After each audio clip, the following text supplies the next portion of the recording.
அஸ்ஸலாமு அலைக்கும் my friends. இன்னைக்கு நான் வீடியோல ஷேர் பண்ணியிருக்கேன். நான் வீடியோஸ் போட்டே ஒரு 4, 5 நாளைக்கு மேல ஆயிடுச்சு. ஸோ 2, 3 நாளா எடுத்த வீடியோஸ் எல்லாம் சேர்த்து ஒண்ணா ஒரு விளாகா இன்னைக்கு வீடியோல ஷேர் பண்ணியிருக்கேன்.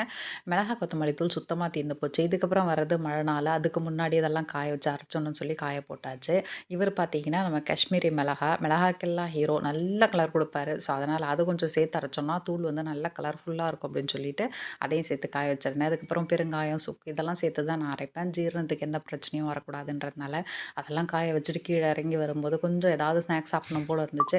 அந்த மாரி நேரத்துலலாம் இந்த மாரி கொய்யாக்கா அந்த மாரி தான் கட் பண்ணி சாப்பிடுவேன். பால் இருந்துச்சு அத தயிர் துவக்கி எடுத்து வச்சுட்டு, அதுக்கப்புறம் இந்த பப்பாளிய பார்க்கும்போதே வீடியோல ஷேர் பண்ணணும்னு தோணுச்சு எனக்கு. வாங்கிட்டு வர சொல்லியிருந்தேன். இதோட ரேட்டு பார்த்தீங்கன்னா, ரூ. 112ன்னு சொன்னாரு. எங்க அம்மா வீட்லலாம் பார்த்தீங்கன்னா, காக்கா கொத்தி தின்னு வேஸ்ட்டா போகும் ஒரு நாள்ல. அது இன்னைக்கு காசு கொடுத்து வாங்கி சாப்பிடுற மாரி ஆயிடுச்சு காலம். அதுக்கப்புறமா செடியில கொஞ்சம் பாவக்கா இருந்துச்சு. அதையே பறிச்சு கொண்டு வந்து வச்சுட்டு, இந்த கொய்யாக்காவ கட் பண்ணி உப்பு, மிளகாத்தூளு, கொஞ்சம் பெப்பர் இதெல்லாம் போட்டு சாப்பிட்டோம்னா சூப்பரா இருக்கும் சாப்பிட்றதுக்கு. இன்னொன்னு சிலருக்கு வந்து கொய்யாக்கா சாப்பிட்டோன்னா ஒரு மாரி தொண்டை கரகரன்னு இருக்கு, சளி பிடிக்கிற மாரி இருக்குன்ட்டுலாம் சொல்லுவாங்க. அந்த மாரி இருக்கிறவங்கலாம் இந்த மாரி பெப்பர் தூள் போட்டு சாப்பிட்டீங்கன்னா, அந்த மாரிலாம் எதுவுமே வராது. இன்னொன்னு சாப்பிட்றதுக்கு ரொம்ப சூப்பரா இருக்கும். ஸோ காலையில டிஃபன் சாப்பிடும்போது லிமிட்டடா சாப்பிட்டுட்டு, அதுக்கப்புறமா ஒரு 11 மணி போல இந்த மாதிரி பழங்கள் எடுத்துக்கிட்டோம்னா, உடம்புக்கு ரொம்பவே நல்லது. இப்பலாம் கொஞ்ச நாளா இந்த மாரி தான் சாப்பிடுறது. ஒரு நாள்ல கொய்யாக்காலாம் சாப்பிடணும்னா யோசிப்போம்.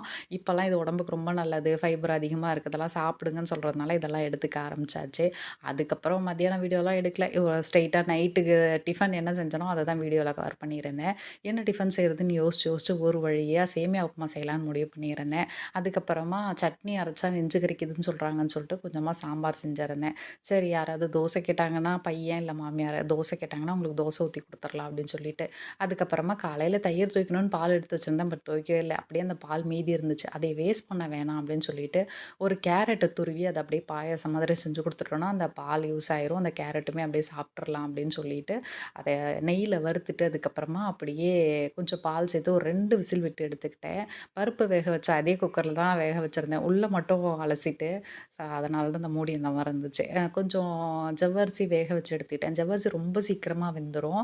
அதே மாரி நான் சொன்ன மாரி சேமியா வேண்டான்னு சொல்லிட்டு பையனும் சொல்லியாச்சு, மாமியாரும் சொல்லியாச்சு. அவங்க 2 பேருக்கும் தோசை ஊத்தி குடுத்துட்டு, அப்படியே இந்த கேரட், ஜவ்வரிசி சேர்த்த பாயாசமும் ரெடி பண்ணியிருந்தேன் நைட்டுக்கு. லைட்டா அதாவது ரொம்பலாம் இல்ல, கொஞ்சமா ஆளுக்கு ஒரு 1/2 டம்ளர் குடிக்கிற அளவுக்கு தான் ரெடி பண்ணியிருந்தேன். சரி அந்த பாலும், அந்த கேரட்டும் சேர்த்து சாப்ட்டுறலாம். வேஸ்ட் பண்ணக்கூடாது அந்த பால் அப்படின்னு சொல்லிட்டு.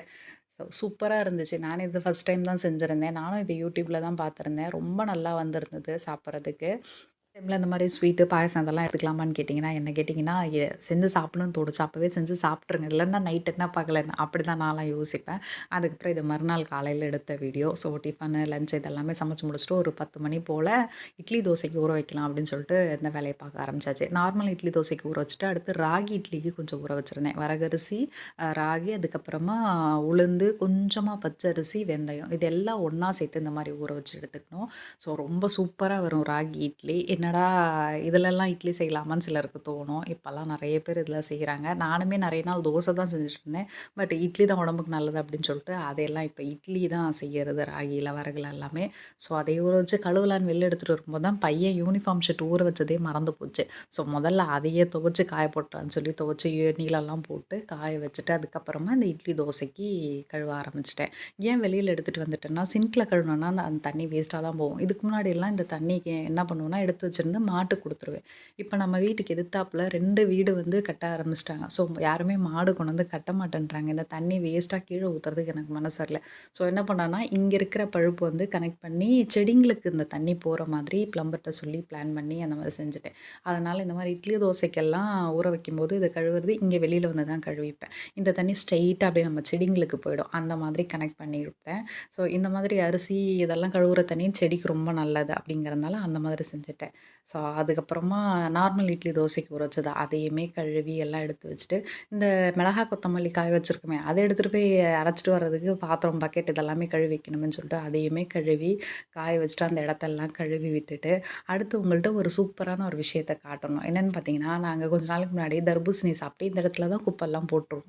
அதுல நெறைய தர்பூசணி செடிங்க முளைச்சு வந்து சூப்பரா ஒரு கொடி வந்து வந்திருந்தது. அதில பார்த்தா சின்னதா ஒரு தர்பூசணி இருந்துச்சு. நான் ஒரு 10 நாளைக்கு முன்னாடி எடுத்து அத அது உள்ள விட்டுருந்தேன். சரி அந்த தர்பூசணி வளருதான்னு பார்ப்போம்.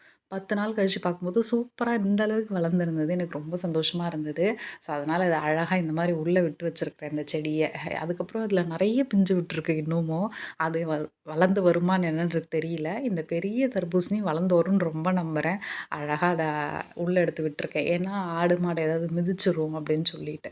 ஸோ, அதெல்லாம் பண்ணிட்டு அதுக்கப்புறம் மிளகா, கொத்தமல்லி தான் காயுதே. கூடவே கொஞ்சம் அரிசியும் கழுவி காய போடலான்னு சொல்லிட்டு டக்குன்னு ஞாபகம் வந்துருச்சு. அடுத்து ஒரு சின்ன படியால ஒரு 2 படி அரிசி எடுத்து புடைச்சிட்டுருந்தேன். இது அம்மா தான் குடுத்து விட்டுருந்தாங்க. குடுத்து கொஞ்ச நாள் ஆச்சு. அதுக்கப்புறமா அத நான் அரைக்கவே இல்ல.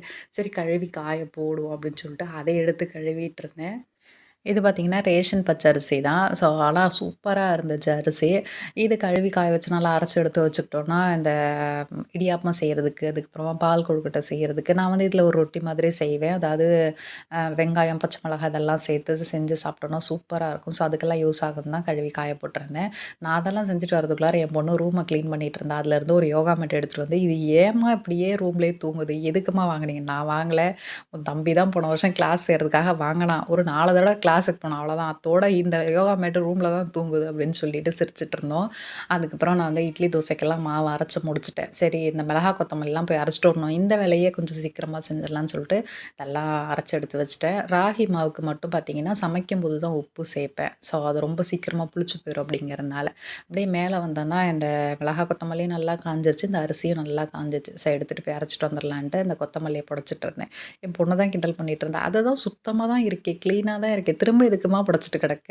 அத எதுக்கும்மா பார்த்துட்டு கிடக்க?" அப்படின்ட்டு. "அது எப்படி? என் கண்ணால நான் அதில எதுவுமே இல்லன்னு பார்த்து நான் நம்பனா தான் நான் எடுத்துட்டு போய் அரைச்சுட்டு வருவேன்னு" சொல்லிட்டு, அதுக்கப்புறமா எல்லாமே பக்கெட்ல எடுத்து வச்சுட்டுருந்தேன். நான் என்ன அளவுகள்ல அரைப்பேன்னா, 2 கிலோ தனியாக்கு, 1/2 கிலோ மிளகா, 100 கிராம் மிளகு, 100 கிராம் ஜீரகம், ஒரு 25 கிராம் வந்து பெருங்காயம், 25 கிராம் வந்து சுக்கு சேர்த்துப்பேன். அதுக்கப்புறமா விரல் மஞ்சள் வந்து ஒரு 100 கிராம். அதுக்கப்புறம் ஒரு 1/4 கிலோ அளவுக்கு இந்த காஷ்மீரி மிளகாய். இது எதுக்காகன்னா, கலருக்காக மட்டும் தான்.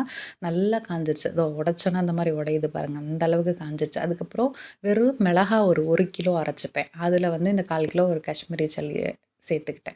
இது எதுக்காக அந்த வெறும் மிளகா அரைக்கிறோம்னா, மீன் வறுக்கிறதுக்கு, அதுக்கப்புறமா சிக்கன் வறுக்கிறதுக்கு, 65 சிக்கன் 65 செய்றதுக்கு, அதுக்கப்புறம் நாங்க காய் சேர்த்து செய்ற அந்த பருப்பு குழம்புல, அந்த காய் வேக வைக்கிறதுக்கு வெறும் மிளகாத்தூள் கொஞ்சம் சேர்த்து தான் காய வேக வைப்போம். ஸோ, அதுக்காக தான் அது வந்து தனியா அரைச்சுக்கிறது.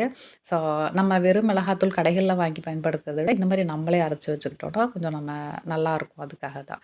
ஸோ, எல்லாத்தையும் எடுத்துட்டு போய் அரைச்சுட்டு வந்துட்டு, ஈவினிங் போல இந்த பப்பாளிய கட் பண்ணிருவோம். பழுத்துருச்சு, ஒரு பக்கம் ஒரு மாரி ஆயிட்டு வந்துருச்சு அப்படின்னு சொல்லிட்டு கட் பண்ணிட்டுருந்தேன். ஒரு நாள்ல வேஸ்ட்டா போயிட்டுருந்தது நம்ம வீட்டு தோட்டத்தில. இன்னைக்கு நம்ம இதை காசு குடுத்து இவ்ளோ பக்குவமா வாங்கி சாப்பிட்றோம் அப்படின்னு சொல்லி சிரிச்சுக்கிட்டு என் பிள்ளைங்கள்ட்ட சாப்பிட்டுட்டுருந்தேன். சரி இந்த விதைய போட்டு வைப்போம். மரம் வருதா பார்ப்போம் அப்படின்னு சொல்லிட்டு எடுத்துட்டு போய் போட்டு, அந்த பப்பாளிய கப்ல போட்டு சாப்பிட்டுட்டு, அதுக்கப்புறமா இது மறுநாள் எடுத்த வீடியோ. அதாவது புதன்கிழமை அன்னைக்கு விநாயகர் சதுர்த்தி அன்னைக்கு எடுத்த வீடியோ தான். சரி அவரு பசங்க எல்லாருமே வீட்ல இருக்காங்க. நான்வெஜ் ஏதாவது செய்வோம்னு சொல்லிட்டு பெப்பர் சிக்கன் தான் செஞ்சிருந்தேன். ஸோ எனக்கு, பசங்களுக்கு அதாவது என் பொண்ணுக்கு, என் மாமியாருக்கு எல்லாருக்குமே எங்களுக்கு இந்த பெப்பர் சிக்கன் பிடிக்கும். பட் என்னோட பையன், அந்த ஹஸ்பண்ட் 2 பேருக்குமே வந்து இந்த மாரி மசாலா சேர்த்து செய்ற அந்த பெப்பர் சிக்கன் பிடிக்காது. அதாவது சிக்கன் குழம்பு பிடிக்கும் அவங்களுக்கு. பட் இந்த மாதிரி கொஞ்சம் மசாலா சேர்த்து செய்ற சிக்கன் பிடிக்காது. பட் எனக்கு இது ரொம்ப பிடிக்கும். இது வந்து சாதத்தில போட்டு பெசஞ்சு சாப்பிட்றதுக்கும் நல்லாயிருக்கும். சாம்பார் சாதம், ரசம் சாதம் இதுக்கெல்லாம் செம்ம காம்பினேஷன். நான் இன்னைக்கு மிளகாய் கிள்ளி சாம்பார் தான் செஞ்சிருந்தேன். அதுக்கு சூப்பரான காம்பினேஷன். அதுக்கப்புறம் சாதம் வடிச்சு விட்டாச்சு. சரி நமக்கு பிடிச்சது செஞ்சுட்டா மட்டும் எப்படி? அ பையனுக்கும் அவருக்கு பிடிச்சது செய்யலான்னு சொல்லிட்டு ஒரு 3 லெக் பீஸ் அது கூட கொஞ்சம் சின்ன சின்ன பீஸ் எல்லாம் சேர்த்து சிக்கன் 65 மசாலா சேர்த்து ஒரு 1/2 அன் ஹவர் போல நல்லா ஊற வச்சிருந்தேன்.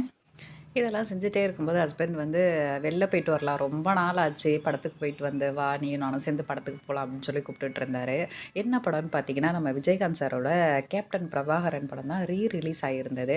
சரி அதுக்கு போயிட்டு வரலாம் அப்படின்னு சொல்லி கூப்பிட்டுருந்தாரு. பசங்கள்ட்ட கேட்டுட்டு இருந்தாரு. பழைய படம் தான். அதனால உங்களுக்கு பிடிக்குமா பிடிக்காதோ தெரில. வரீங்களா இல்லையா அப்படின்னோனே, பசங்க பழைய படமா இருந்தாலும் பரவாயில்ல நாங்க வருவோம். படத்துக்காக வரோமோ இல்லையோ ஸ்நாக்ஸ்க்காக வரோன்னு சொல்லி கிளம்பி வந்திருந்தாங்க. பட் அங்க போனதுக்கப்புறம் பசங்களுமே என்ஜாய் பண்ணி பார்த்துருந்தாங்க படம். ரொம்ப நல்லா இருந்துச்சு. நான் டிவியில தான் பார்த்துருந்தேன். கேப்டன் பிரபாகரன் படம். அன்னைக்கு தான் வந்து நான் தியேட்டர்ல பார்த்தோன்னே எனக்கு ரொம்ப பிடிச்சிருந்தது. தியேட்டர் போனதுக்கப்புறம் தான் தெரிஞ்சது, விஜயகாந்த் சாருக்கு இன்னும் இவ்ளோ ரசிகர்கள் இருக்காங்க அப்படின்னு சொல்லிட்டு.